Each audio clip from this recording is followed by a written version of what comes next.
오늘 아침 주시는 하나님 말씀은 구약성경 신명기 14장 22절로 29절의 말씀입니다. 구약성경 신명기 14장 22절로 29절의 말씀입니다.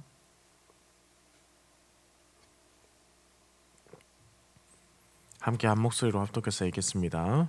너는 마땅히 매년 토지 소산의 11조를 드릴 것이며 내 하나님 여호와 앞 곧 여호와께서 그의 이름을 두시려고 택하신 곳에서 내 곡식과 포도주와 기름의 11조를 먹으며 내 소와 양의 처음 난 것을 먹고 내 하나님 여호와 경외하기를 항상 배울 것이니라.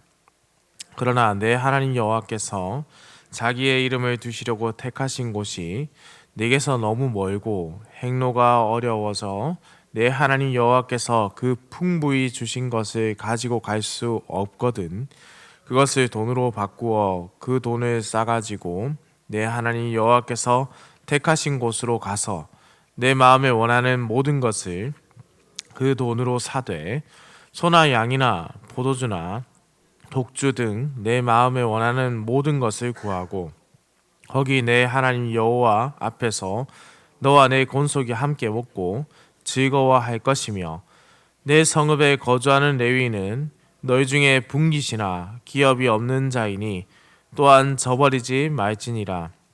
매 3년 끝에 그 해 소산의 10분의 1을 다 내어 내 성읍에 저축하여 너희 중에 분깃이나 기업이 없는 레위인과 내 성중에 거류하는 객과 및 고아와 과부들이 와서 먹고 배부르게 하라. 그리하면 내 하나님 여호와께서 내 손으로 하는 범사에 내게 복을 주시리라. 아멘. 오늘 본문 말씀은 11조에 대한 규정의 말씀이고 모세는 이미 앞선 12장에서 11조를 드려야 한다라고 강조한 적이 있습니다. 본문 22절은 이를 보다 강조해서 이제 말씀하고 시작하는데요. 여기서 나타난 히브리어 문법이 이제 그 강조의 기법입니다. 그래서 22절은 이를 잘 보여줘서요. 11절을 반드시 내지는 꼭 드리라라고 이제 해석할 수가 있습니다.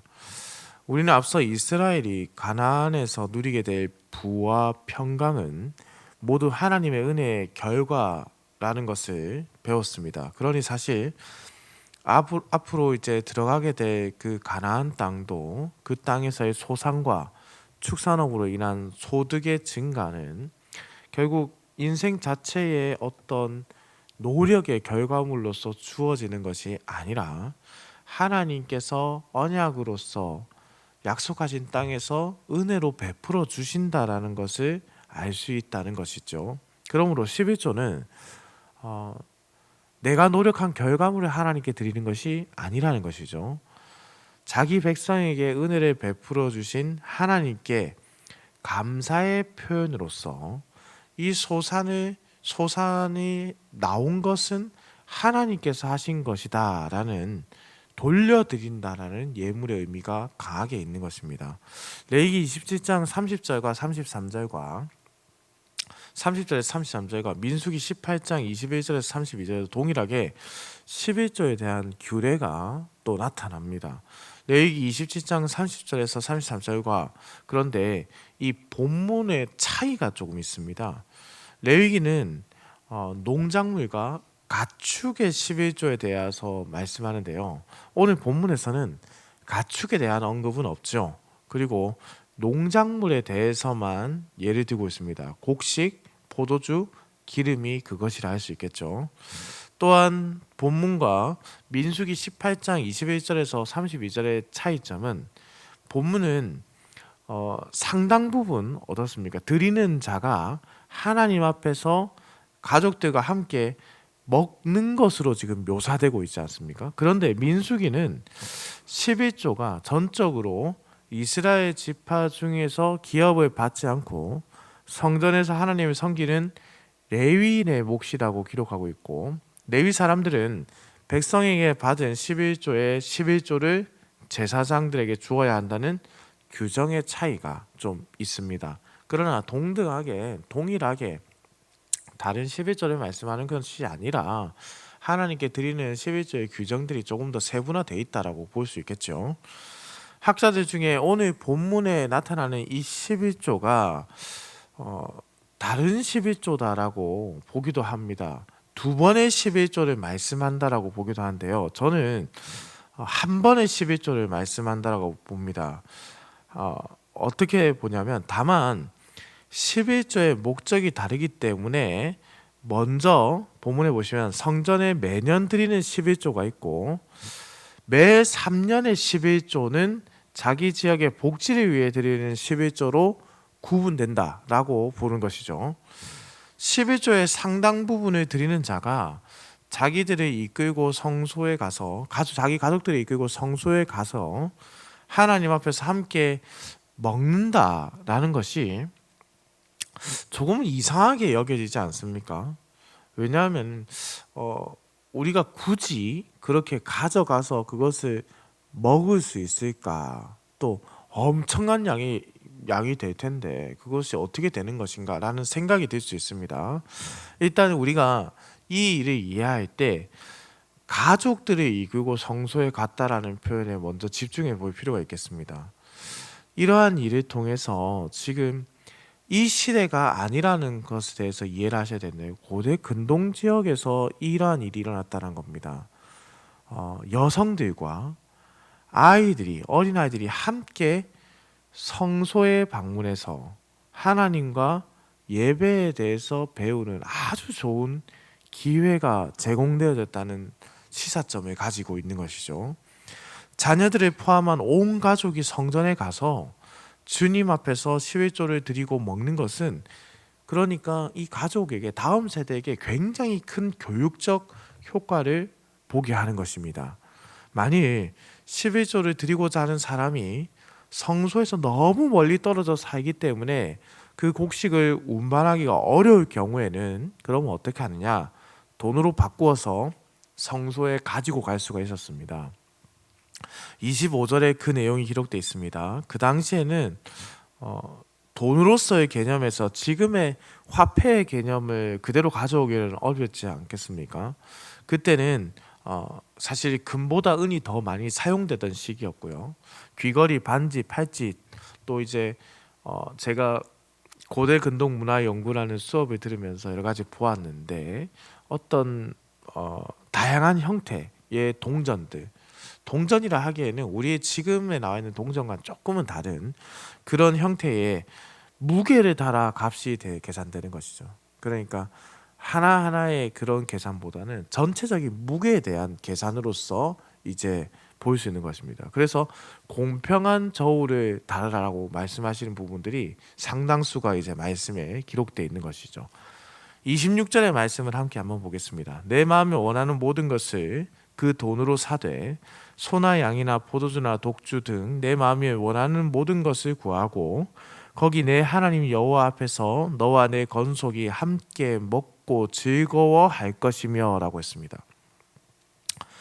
11조를 돈으로 바꾸어 성소를 찾은 사람은 성소에 들어가기 전에 먼저 그 돈을 곡물이나 술로 바꾸어야 합니다. 여기서 중요한 것은 온 가족이 지금 먹으면서 즐거워할 수 있는 것을 사야 한다는 것이죠. 즐거워할 수 있는 것을 사야 한다.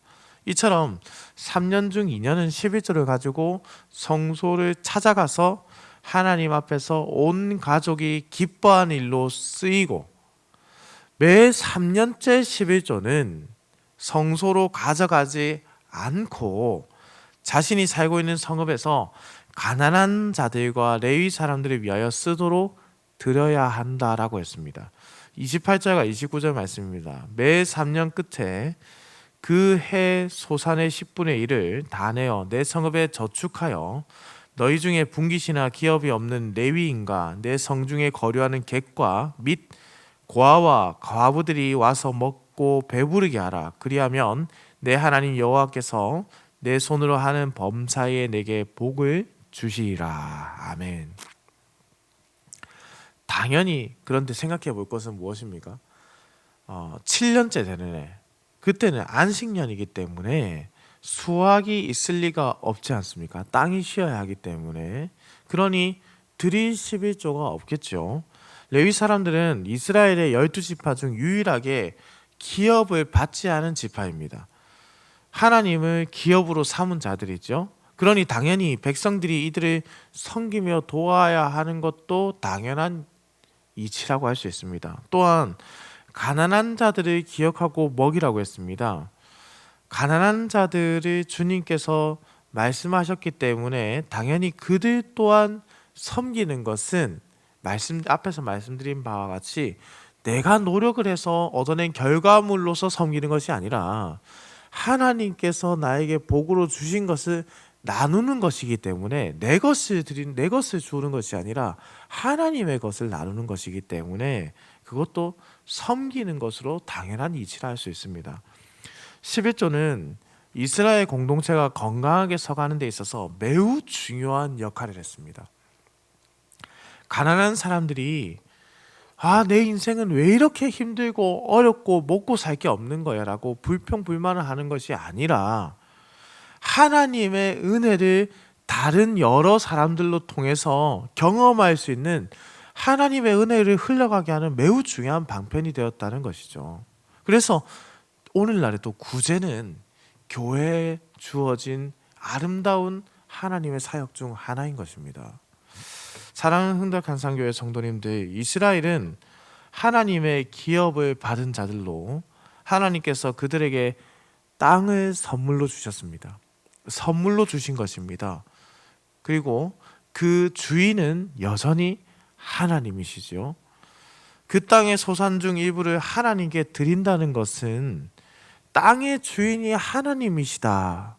그러니까 이것은 하나님의 땅을 내가 빌려 경작하는 것이다. 그러면 그 땅의 소산의 주인은 누구냐? 내가 아니라 그 땅의 주인이신 하나님의 것이다 라는 믿음의 고백에 있습니다. 이스라엘이 땅에서 번성하고 누리게 되는 모든 은혜에는 자기들이 또한 노력하는 결과물도 사실이지만은 그렇다고 해서 노력을 아예 안 해야 된다는 뜻이 아니잖아요. 농작물을 가꾸고 키우는 일은 해야 되는 것도 사실이지만은 그러나 그 노력과는 비교할 수 없이 하나님께서 땅의 주인으로서 가꾸신다라는 거예요. 10의 1을 하나님께 온전히 바쳐야 하지만 그런데도 이것을 가지고 하나님 앞에서 온 가족이 함께 먹으면서 기뻐했다라는 것은 사실 매우 은혜로운 표현이 아닐 수 없지 않습니까? 우리가 무엇을 가지고 가서 농작물을 가지고 와서 하나님이 드시라고 하는 게 아니잖아요. 그런 제사의 방법이 아니라고요. 하나님의 것을 하나님께 돌려드리지만은 하나님은 그것을 받아서 그 천국의 잔치에 이스라엘에 초청을 해서 함께 식탁의 교제를 가족들과 하시는 거예요. 그래서 이것이 매우 은혜로운 표현이라는 것이죠. 11조는 그래서 의무라는 매우 강성적인 태도보다는 감사라는 기쁨의 표현이 강조되어야 하는 규정입니다. 하나님의 은혜를 식탁의 교제로서 하나님과 함께 모든 가족이 감사하며 누리는 시간이기 때문에 그렇습니다. 하나님께서는 그래서 땅의 소산을 요구하는 것이 아니죠. 하나님이 원하시는 것은 이 땅의 주인과 너의 삶의 주인이 누구냐에 대한 답을 원하고 계신 겁니다. 그리고 그것을 너희 가족에게도 가르치고 너희 가족과 함께 내가 먹이는 것을 기뻐하라 라는 것이죠. 우리에게도 동일합니다. 우리가 경제활동을 통해서 물질을 벌어서 우리가 입고 먹고 풍족하게 누리는 것, 물론 우리의 인생이 노력하는 결과물이라고 볼 수도 있겠죠. 그러나 그리스도인들은 그렇게 해석할 수는 없습니다. 우리가 일을 하게 되는 것도 주께서 그곳에 불러주셨기 때문이고 우리가 먹게 되는 것도 그곳에서 주께서 일할 수 있게 인도해 주셨기 때문이고 무엇보다 오늘 아침에 우리가 눈을 떠서 생명의 하루를 맞이하고 은혜로 하루의 삶을 누릴 수 있고 건강히 일할 수 있어서 얻은 소산이 어찌 그것이 나의 능력으로 했다 할 수 있겠습니까? 내가 벌어서 내가 입고 내가 먹고 내가 자겠다는데 이것은 세상적인 관점이고 주께서 벌게 하시고 먹게 하시고 입히시고 재우시는 은혜를 누렸으니 이 모든 것을 하나님께서 우리에게 허락하셨기 때문에 이 모든 것이 은혜고 이 모든 것의 주인이 하나님이시고 하나님의 말씀대로 우리는 그렇게 드리고 베풀고 나누고 누려야 하는 것이죠. 사랑하는 성도님들, 오늘 말씀해 보면은 11절을 가지고 온 가족이 함께 성소에 갔습니다 라는 표현이 있습니다. 우리가 교회로 와서 기쁨의 예배에 온 가족이 함께 모여 참여한다는 것, 예배를 마치고 식탁의 교제를 함께 한다는 것은 그래서 매우 중요한 의미를 가집니다. 코로나 기간 동안에 우리가 함께 모이지도 못했고 또 심지어 식탁의 교제를 못한 지는 더 오래되었지 않았습니까?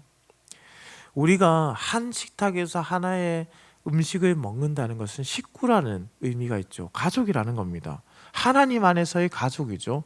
우리가 진정 한 가족이 되었다는 것, 하나님 앞에서 기쁨의 교제를 누린다는 것을 우리서 주일의 예배 때 모든 은혜를 우리가 함께 나누는 것이죠.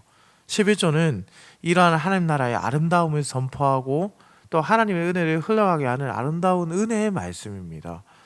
우리가 이 말씀을 기억하고 온 세대가 함께 주님께 나온 이스라엘처럼 우리 또한 모든 세대가 하나님 앞에서 나의 인생에 우리의 인생의 주인이 되시는 삼위 하나님께 영광의 예배를 드리고 참된 기쁨의 교제를 누리는 이번 주일을 맞이하게 되기를 소망합니다.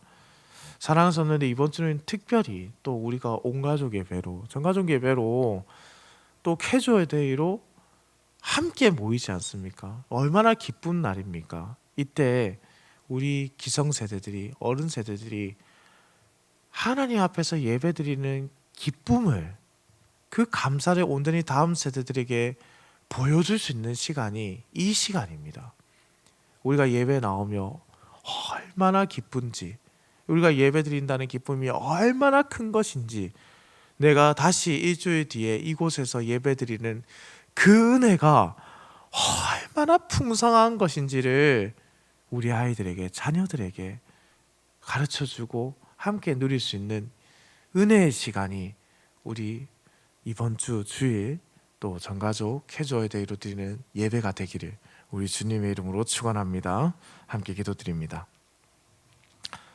사랑과 은혜가 풍성하시며 인간의 생사화복을 주관하시는 살아계시는 우리 하나님 아버지, 우리로 하나님의 백성이 되도록 선택하여 불러주시고 하나님을 예배할 수 있는 매우 큰 은혜를 허락하여 주시니 감사와 찬송을 올려드립니다.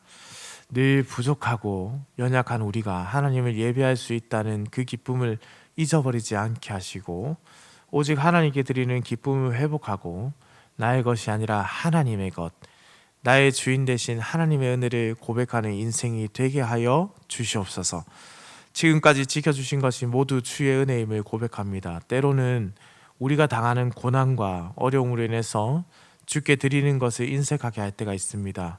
우리 스스로 하나님의 것을 규정하지 않게 하시고 오직 하나님의 말씀에 따라 행하며 온전한 것을 드리는 자로 서갈 수 있도록 인도하여 주옵소서. 하나님, 이스라엘이 다음 세대들에게 참 주인이 누구인지를 가르치는 장면을 보았습니다. 우리 또한 우리 삶의 전 영역에서 참 주인이 하나님 한 분밖에 없음을 다음 세대들에게 잘 전수할 수 있도록 성령께서 우리 기성세대들의 신앙과 믿음을 주장하여 주옵소서.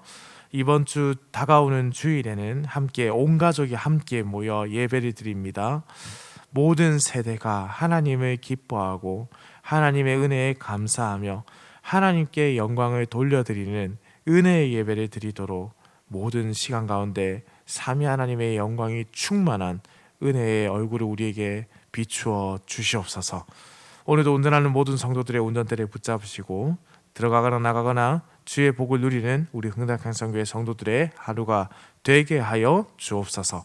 감사드립니다. 살아계신 우리 주 예수 그리스도의 이름으로 기도드립니다. 아멘.